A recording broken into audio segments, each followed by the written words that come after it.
3, 2, 1.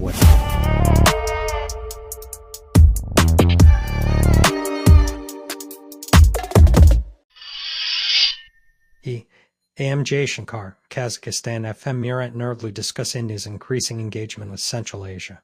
External Affairs Minister S. Jaishankar met with Deputy Prime Minister and Foreign Minister of Kazakhstan Murat Nerdlu in Astana on Tuesday and discussed expanding strategic partnership and India's increasing engagement with Central Asia. Jaishankar thanked the Deputy Prime Minister for the hospitality and arrangements for the SCO Council of Heads of State Summit.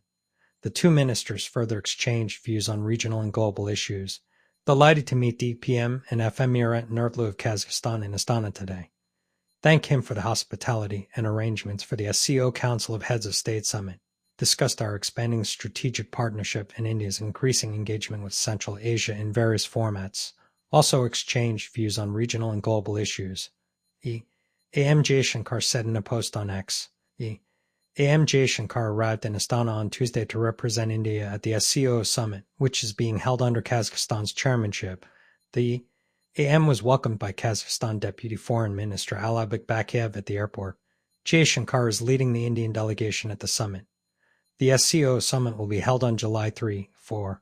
The 24th meeting of the SCO Council of Heads of State, SCO summit, will be held under the presidency of Kazakhstan on July 4.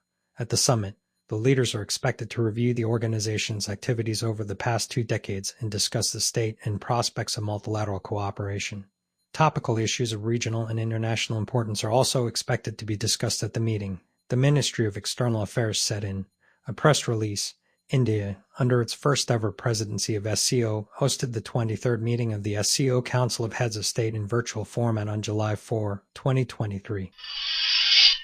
Brazilian Army is evaluating acquisition of either Indian or Chinese high-altitude air defense artillery system. India's Akash SAM and Chinese Skydragon 50 SAM systems are under evaluation. The ordinance was met with surprise in the Brazilian market.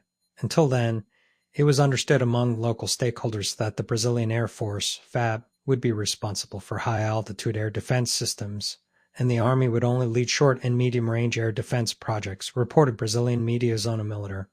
In November 2023, the Brazilian Army had issued a request for RFU to research the prices of medium-altitude air defense systems available in national and international markets. In February 2024, a second RFQ was published to gather additional information.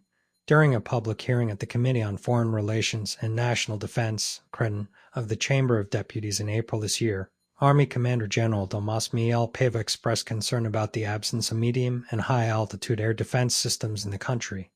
In his initial presentation at the CRE-DN, the military official stated that Brazil is relatively protected at up to 3,000 meters in altitude but lacks more sophisticated technologies for national territory protection. He later told the deputies that he intended to suggest to the Ministry of Defense a government-to-government agreement with India to acquire the medium-range Akash anti-aircraft missile. Next month, the Army commander will officially visit China for 10 days to evaluate the competencies of the local defense industrial base and discuss opportunities for bilateral cooperation within the framework of the Army's strategic programs. An Army delegation visited China in the second half of last year. During that visit, the group had the opportunity to witness a live-fire demonstration of the DK-10 medium-altitude surface-to-air missile system, also known as Skydragon 50 or Tianlong 50, and the SH self-propelled howitzer, both manufactured by the state-owned China North Industries Corporation, Norinco. U.S. report says Pakistani JF-17 filmed with nuclear AD-1A LCM under wings. With its adversary India inducting Rafales that can carry nuclear weapons, Pakistan is reportedly equipping its JF-17 fighter jets with nuclear-capable Rad-I missile. Analyzing the images of a D-17 Thunder Blockway from rehearsals for the 2023 Pakistan Day Parade, the Federation of American Scientists said that the fighter has been equipped with Rad-I nuclear missile. Notably, this was the first time such a configuration had been observed in public. The FAS said in its report, both versions featured a new engine air intake. But while Rad-I was presented as having nearly double the range capability, this was not clearly observable through external features. The report states, the version of the Rad-I was displayed at the 2022 Pakistan Day Parade. This, according to the think tank, as an X-shaped tail fin configuration, whereas the previous versions of the missile had the at-wind tail configurations. This year's Pakistan Day Parade showcased two distinct versions of the RAD with their respective tail fin arrangements. The report states, the fin arrangements of the photographed missile on the JF-17 appear to more closely match the twin tail configuration of the RAD-I rather than the newer X-shaped tail of the RAD-OMI, it reported. While it is possible that the missile could be an old RAR-OMI, given that the 2017 version also had a twin tail configuration, that version of the RAD-OI appears to be outdated and is therefore unlikely to be utilized in a flight test, the think tank suggests. Developed by the China's Chengdu Aircraft Industry Corp., the JF-17s are tipped to take over from the Air Force's aging Mirage OI and V aircraft. Pakistan had procured over 130 operational JF-17s. India pursues new home-built multi-role fighter jet. Here's a cautionary note to Lockheed Martin, Boeing, Dassault, or anyone else who wants to bag one of the biggest defense deals in recent years. If you're hoping to win the $20 billion contract to build India's multi-role fighter aircraft, you'll have to build the entire plane there, reported Warren Mavin. According to the Indian Express, Prime Minister Narendra Modi's government will insist on making a deal with a company that will set up manufacturing facilities in India for full production of the up to 114 aircraft. The government is also said to be insisting on the winning partner setting up a joint venture with an Indian company. Additionally, there must be a transfer of technology. Modi's government has pushed the Make in India initiative for defense procurement, but that has meant that only parts of foreign-made weapons systems be made there. This change in policy is likely to further delay the plane's acquisition. A number of fighters are said to be in the running. Lockheed has proposed building the F-21, a joint project with India's Tata that it says would create tens of thousands of jobs in India. F-21. Lockheed Martin, other planes being considered are Boeing's Fa-18 Super Hornet, Dassault's Rafale, Saab's Gripen, the Russian MiG-35, and the Eurofighter Typhoon. Indian has already bought 36 French-made Rafale jets. But Dassault is said to be less than enthusiastic about the idea of transferring technology, so a new fighter plane could be built in India.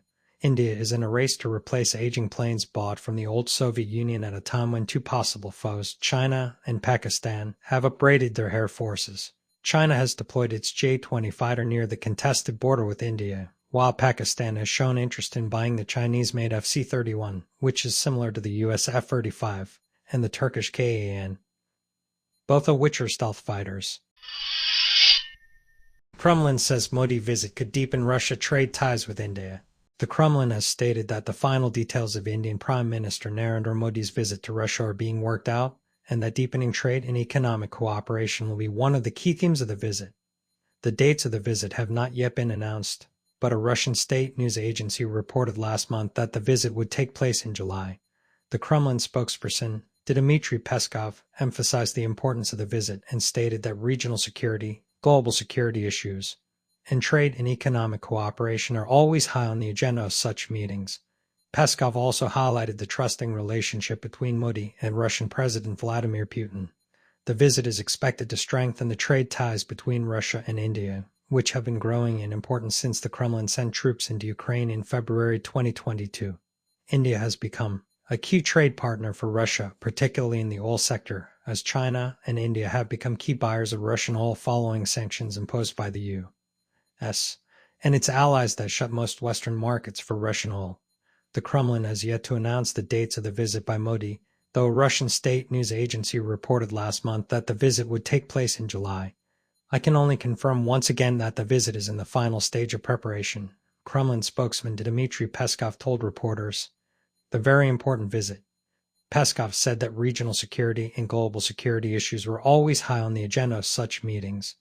In addition, our trade and economic cooperation is also one of the main issues that is being discussed, the most diverse areas of cooperation that we intend to develop for which there is mutual political will, Peskov said. That's it for today. Thank you so much for watching. See you in the next video. Till then, Jai Hind, Jai Bharat. 3, 2, 1.